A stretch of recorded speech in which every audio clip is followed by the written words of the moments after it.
मंजीत सिंह जी मुंबई से। राधे राधे श्री हरिवंश। राधे राधे महाराज जी।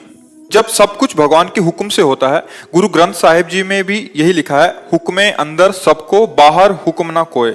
तो मेरा सवाल यह है कि दुनियावी नजर लगने की क्या अहमियत है? मतलब दुनिया की नजर लग गई, जैसे कह रहे बहुत धनवान है तो उसको किसने बोला वाह वाह तेरी बहुत धन हो गया, तो उसका धन घटने लग जाता है, ऐसी मान्यता है।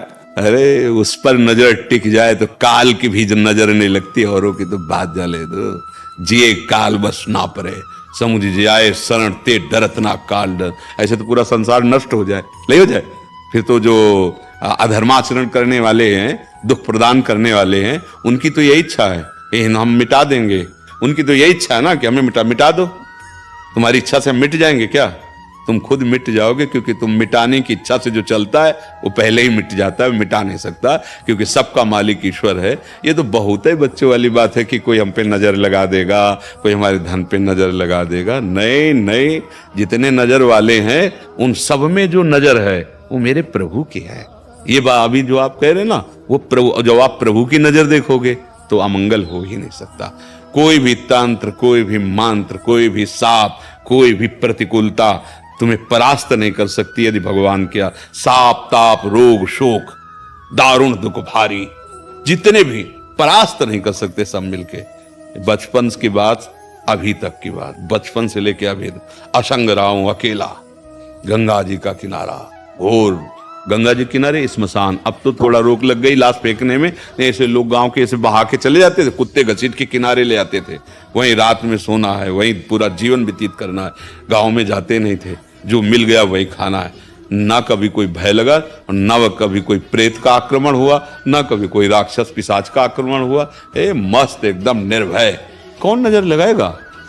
है किसकी नजर? उसी की नजर है। वो हट जाए तो नजर ही बंद हो जाए, नहीं बंद हो जाए तो फिर दूसरा कहां, आप कहां जान पाए कि वही है? जैसा आप पहले बोले कि सब में जब उसी का गुरुवाणी जी कह रहे, तो आप पहली वाली बात को भूल गए और दूसरी बात बहुत हल्की बोल गए। पहली वाली बात में तो हम तुम्हें देख पा रहे हैं तभी जब वो अंदर दिखा रहा है। अगर उसका पावर अंदर ना हो तो हमारी आंखें देख ही नहीं पाएंगी ना। तो जो भी देख रहा है मेरा मालिक देख रहा है, भला मालिक मंगल भवन है, उसके देखने से अमंगल कैसे हो जाएगा? तो हमारा भ्रम होता है, कभी कभी तुक्का लग जाता है। अब उसका पुण्य का काम खत्म हो गया, पाप का लागू हो गया, अब उसको लगाओ बड़ा सत्यवादी, जो बोला हो गया। कभी कभी तुक्का लग जाता है, जाओ आज से काम तुम्हारा बन जाएगा। अब तुम्हारा पाप नष्ट हुआ, पुण्य चल पड़ा, तो आपका काम बन गया। बोले जय बाबा जी की, काम बन गया, बाबा जी ने काम बना दी। कोई किसी का काम बनाता बिगाड़ता नहीं है। कौन काहू के सुख दुख कर दाता, निज कृत कर्म भोग सुन भ्राता। अपने कर्म का भोग भोगना होता है। जैसे आप यहाँ आए हो तो ये आपका पवित्र कर्म है।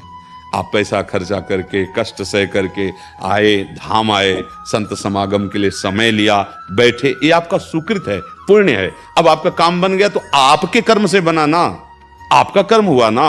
आप संत समागम के लिए आए ना दूर से, तो ये सत्कर्म हो गया ना, ये महान पुण्य हो गया ना। अब आपका काम बन जाएगा।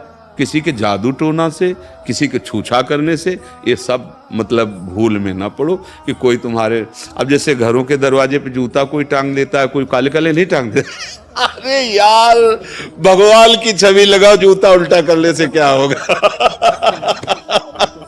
हाँ, तो ये सब बच्चों वाली बात।